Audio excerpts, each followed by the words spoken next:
Here we are at the mental game of prospecting. And I have to say to you that I am really happy that we made the decision to do this bonus section. I'm really happy about it because I see so many agents struggle with the mental side of prospecting. I struggled with the mental side of prospecting. I spent many, many years just having this love-hate relationship with the idea of prospecting. And I used to spend an exorbitant amount of time talking myself into picking up a telephone and giving myself all the reasons not to pick up the telephone, and wondering off from what I ought to be doing because I didn't want to do it. And then one day I happened to run into an agent who was on her way to a listing presentation, and she was a really big agent. And I said something like, "I hope you get the listing." And she turned around and looked at me and she said, "I'm not there to get the listing. I'm there to talk to them about what their needs are and to understand if we're right for each other. I'm not there to get the listing." And I was kind of taken back by that because I still at that point thought you got listings. And I said, "Well, I hope one day that I know enough to be able to feel that way." And she said, "Look, this has nothing to do with the way you feel or what you know. It is the way you look at it. Young lady, stop thinking that you need clients. The clients need you. Stop thinking that you need the clients. The clients need you." Big game changer for me, because the next day I was sitting down to make some calls, and I went right back into the old pattern of making up excuses on not to call, or sitting there thinking they're going to wonder why I'm calling. They're going to think I'm pushy. They're going to, all of those thought processes, the ones I am talking about. And then it dawned on me, wait a second, what did she say? They need me. I don't need them. They need me. And I took a piece of paper and I wrote, "They need me," and I taped it on the back of my receiver because that's when we used to have receivers. And I have to tell you something, there was a big shift that day. And that was the day I started realizing that this is a mental game. And, ultimately, I went from working with exclusively buyers and sellers to working with a lot of real estate agents, to mentoring real estate agents, to learning about real estate agents. I went back to graduate school and I got a master's degree in psychology. And I did that because I knew this was such a mental game. So I'm very happy to be bringing you this section. And we're going to be talking about change, and we're going to be talking about how all of this is impacting the way you think.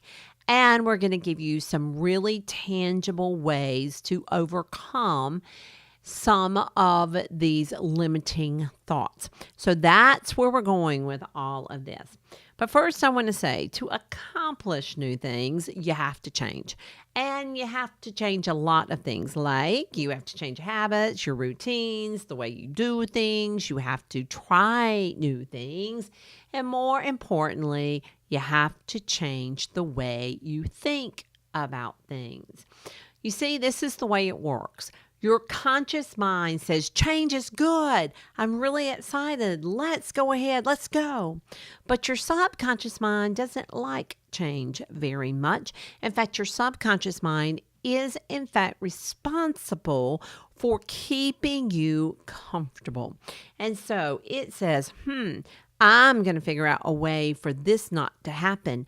I'm going to make sure they stay comfortable. One of the ways I like to talk about it is, if you've ever seen a picture hanging and the frame is crooked and it bothers you, when you first start making changes, that's kind of the way you feel, and your subconscious is going to try to correct it. Your subconscious is going to try to straighten up your frame, is how it's going to work. There's lots of symptoms of it, but one of the best symptoms of it is the yes, but. Yes is to shut the person up you're talking about, and but is to change the subject. Let me see if you're familiar with some of these yes, buts. Yes, but I don't want to sound pushy. Yes, but I don't want to make my friends uncomfortable. Yes, but I'm new. Yes, but I don't know many people. Yes, but I'm new to the area. Yes, but what if I'm wrong? Yes, but what if I sound stupid? Yes, but I'm not positive about what to do. And my personal favorite, yes, but I need to know everything. And by the way, these are just a few of the ones that I can think of. Do any of them sound familiar to you? Have you said any of these? I guarantee you have. I can identify, 5 or 6 just by looking at this list that I made important decisions on this. This was your subconscious mind working. Now, here's the deal, it's fear, it's normal. It's fear and it's normal, and it's not the truth. It is not the truth. There are plenty of ways to approach people without sounding pushy. Being new can be an advantage. For example, those are just a couple. So, why does it even matter? Well, it matters because great things never happen inside your comfort zone. As real estate agents, we essentially live outside of our comfort zone. We encounter different types of people, different types of situations, unusual legal situations, unreasonable people. We have odd properties. We have mad people. We have so many things that we have to encounter. But the big kahuna is promoting our services. As we've talked about in this class several times, you are the product for sale. And promoting our services really makes our subconscious go into overdrive when it comes to giving us excuses of why we shouldn't be doing things. So, what we are going to do is I am going to introduce you into managing your mindset, which is one of the very first skills that you need as a real estate professional. And I'm going to do it with this. I'm going to show you what is called the growth cycle. And the growth cycle is like this. Number one, you create a dream. You came into the real estate business because you had a dream and you established some goals and you committed to the change. But as you started working, right, you started hitting some of those barriers. Well, the second phase of the growth cycle is reflection. It is the idea of going through and saying, okay, I've got some things that are holding me back. I've got some false beliefs. I've got some errant thoughts. I've got some bad habits. All of these things are holding me back. Then you go in and say, okay, what insights can I get from this reflection? How are all of these things impacting my dreams and my goals? And do I take ownership of it? But probably more importantly, how do I create new conditioning? Well, that's where we come in. I'm going to give you some tactics, some tools, and some daily routines to take care of this. And that creates for you a new how. So this is the growth cycle. We're going to show you the reflection. I'm going to give you a lot of information about how beliefs were formed, what errant thoughts are. We're going to talk about habits. We're going to talk about some of the tactics and tools and the daily routine and how you pull them all together to accomplish your goals. All right, you ready? Let's start with stage one. Stage one, your dreams, your set goals, your commit to change. More than likely, you came into this business because there was something big that you wanted to accomplish. There was a reason. You have a dream for this business, whether it is financial security, whether it's living a different lifestyle, whether it's helping buyers and sellers, you have a dream. And I often say, to agents, because I coach a lot of agents, and one of the very first thing I'll say is, so tell me what it is that you want. And I can't tell you how many times people tell me what they don't want instead of what they want. When they say, well, I don't want. Yeah, that's not what I ask you. I ask you what you wanted. And see, here's the inherent problem. A lot of people don't know what they want. They just simply do not know what they want. And that is a bad problem. And that is a bad problem because that means they don't have any internal fire going. You have to have a strong concept of why you're doing it, strong motivation in order to get outside of your comfort zone. That is really important. I can't remember if I've told this story in this course, so I apologize if I have. But one day I made the decision that I wanted to do something outside my comfort zone. And what I decided to do was I decided that I was going to take the bus to work. Well, I live in a city where you don't take a bus to work, really. I mean, it's not like a big metropolitan area that mass transit is the deal and nobody has cars. Nope, we all have our cars. And so I don't really do that. And so I said, nope, that's what I'm going to do. I'm going to do something uncomfortable. That's uncomfortable. That's what I'm going to do. I came home. I figured out where the bus schedule was. I figured out where I need to be, what time I need to be there, where it was going to drop me off. Woke up the next morning and it was going to be 101 degrees. And I went, yeah, it's not a good day to ride the bus. And so the next day I woke up and it was raining. And I went, yeah, not a good day to ride the bus. Then the next day I woke up and I needed to go to a meeting in the middle of the day, which meant I needed my car. Not a good day to ride my bus. And every day I came up with an excuse until ultimately I just forgot about it. And I suspect you've probably done something like that too. But here's my point. My point is that if somebody had called me and said that my husband had had a heart attack and was in the emergency room of the hospital, and that was the only way I could have gotten there, my ass would have been on that bus. I can assure you. So what I'm saying to you, it is the dream that pulls you. It's the dream that pulls you over the comfort, the discomfort. It's the dream that pulls you over the discomfort, the why. So spend some time creating your why and your goals. By the way, this class is not about your dreams and goals. There's a whole nother class about that called the strategic year, by the way. So that's sitting out there as well. All right, stage 2, examine your current conditioning, your limiting beliefs. By the way, I use limiting beliefs and false beliefs kind of interchangeably. Your errant thoughts, those are thoughts that you're having that just aren't true, bad habits, and self-sabotage. So your subconscious is fueled. Remember, I talked to you about your subconscious and how it works. Well, it's fueled by your limiting beliefs. Let's talk about how we get to those limiting beliefs. They are developed in 2 ways. They are developed by authority figures, and they are developed by what are called story beliefs. So let me tell you about each one of these. The first one is a person that you see as an authority tells you something. Now, when you are a 6-year-old child, an 8-year-old child is an authority figure, right? But let me put this into a real estate context. I went into the break room one time. I was a new real estate agent.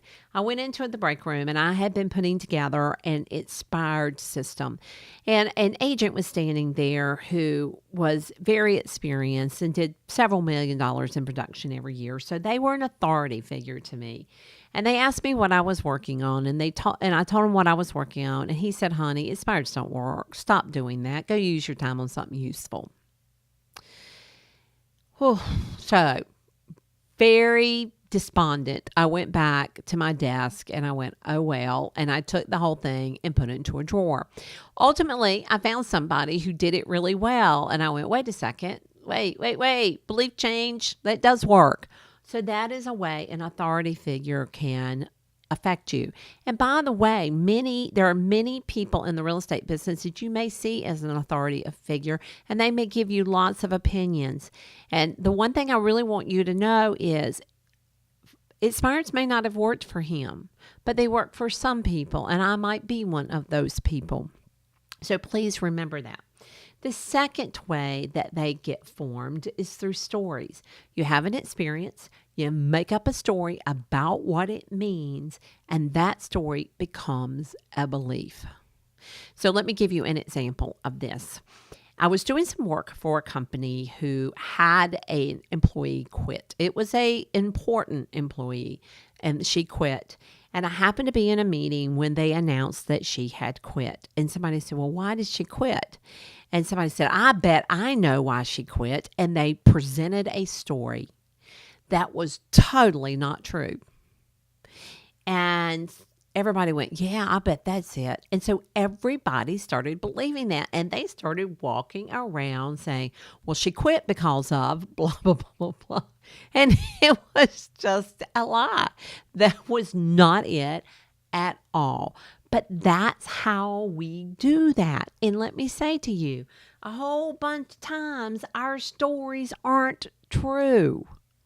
Just like that one wasn't true, we make up stories and they are not true. Often we have what is called errant thinking.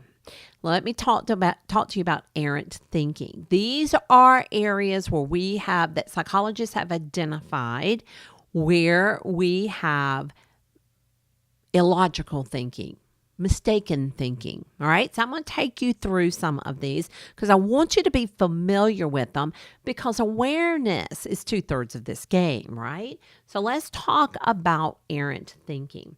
First piece of errant thinking is to minimize the positive and maximize the negative. Now, just think about that. Think about how many times something has happened and we've blown it up to be negative. We minimize the positive of it and we maximize the negative. Where I see a lot of agents do this is in their belief about their ability. And I'll see them say, this week went by and I just did not get anything done. And as a matter of fact, I don't know what happened. And, I suck at this. When the fact of the matter, they did some positive things that week. So I see agents do that all the time. They minimize the positive. They maximize the negative. That's errant thinking, number one. Number two, future cast. We believe we can predict the future. I'm sure you have done it before. Well, I'll tell you what's going to happen. I'll tell you what this situation means. I'm sure you have done it, right? Where we future cast. We believe that this happened, therefore so-and-so is going to happen. And we start creating thoughts about the future. You cannot tell the future. If you could tell the future, you need to get out of real estate because there's other ways to make big bucks. Okay? Errant thinking, number three, and one of my very favorites, it's mind reading. We think we know what someone thought. Oh, we all do this a lot, but we do this a lot with customers. Something will happen and we'll say, well, this is what I think. I think they're thinking blah, blah, blah, blah, blah. No, you don't know that. You're making it up. Really? You're making it up. All right, errant thinking number four, labeling. This is when something happens and you decide to label it. One of the ways I just recently saw is that I saw an agent do a deal with a small company and she had a bad experience with that agent. And therefore, she labeled everyone in that company a bad agent. Well, that's not true, right? She got one that wasn't good, but they're not all bad agents. All right, number five, magnification of events, making them bigger than they really are.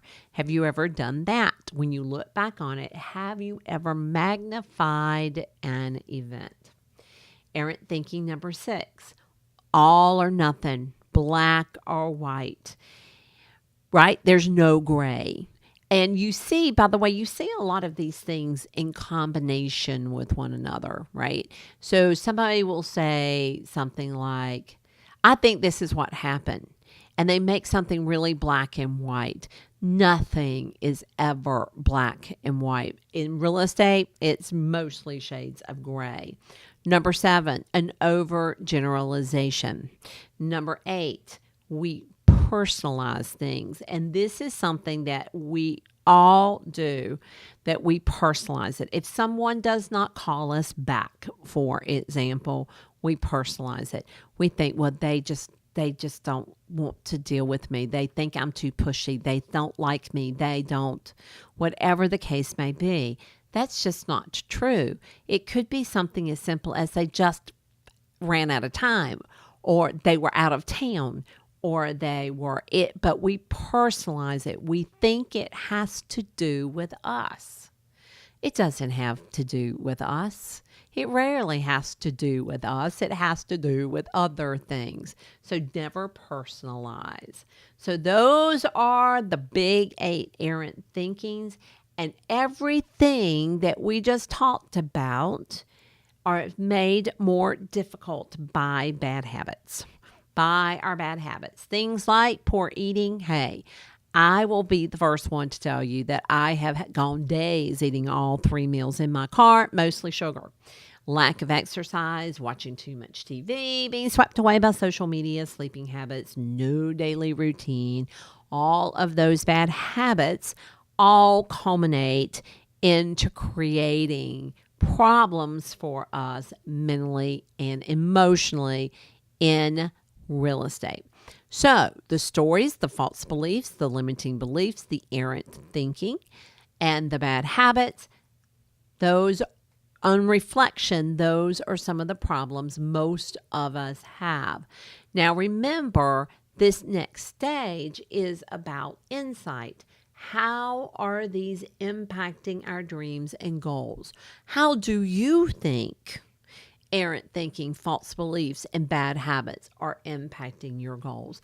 And what are the consequences of that? What are the consequences of those to your business?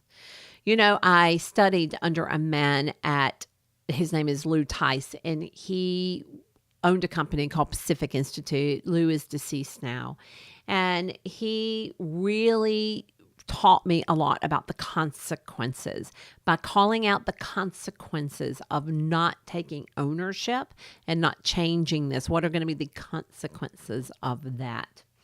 So, stage 4, growth through new conditioning. That means finding new techniques, finding new tools, finding a new daily routine to change what we saw in our reflection. So let's start off with techniques for moving past your fear.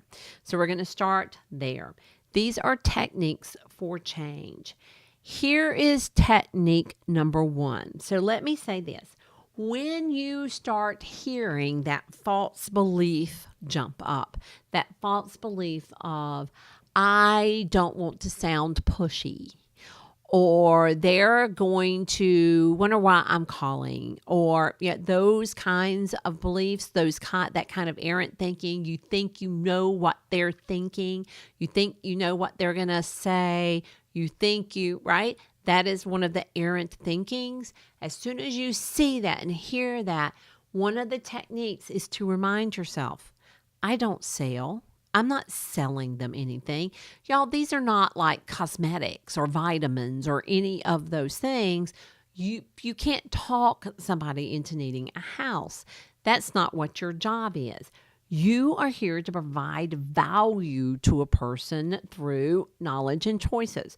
You're here to understand their needs, to serve them by helping them accomplish their goals, to help care for that person, and to help them make good decisions.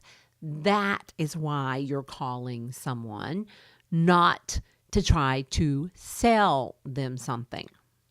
So what would it change in you if as soon as you identify that's the way you were thinking, go, no, that's not what I'm doing. I'm doing this. I'm providing value. Now, make sure to go back to your resources, your very last chapter, your tools, resources for success or tools for success. And I have that pre-call, post-call form in there where before you call someone, you can think through what your value is going to be. It helps you think through these things before you make the call.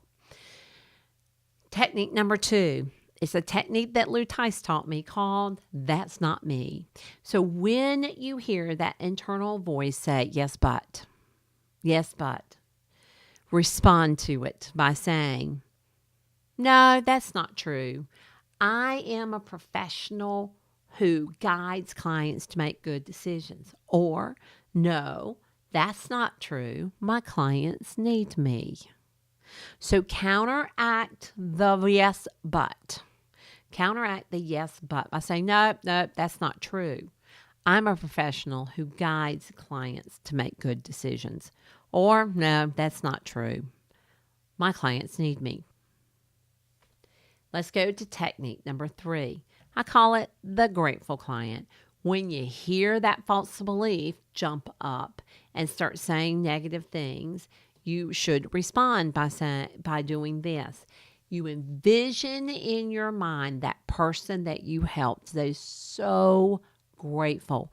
Most real estate agents have that person that when you think about them, you almost weep.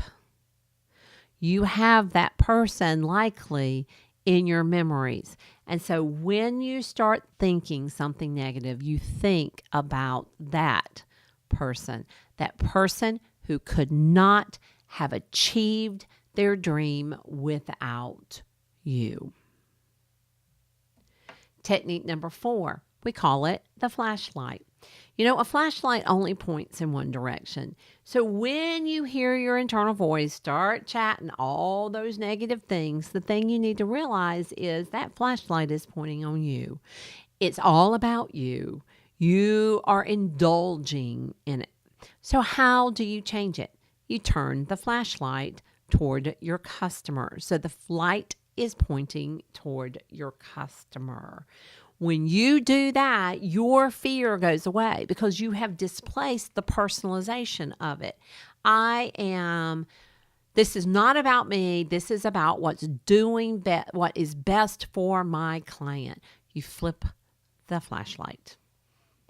Number 5 is making sure you have your why very up close and personal, having that strong picture. I worked with a gentleman years ago who had 4 children, and bless him, he came to work 6 days a week. He was there all day, usually for 10 hours a day.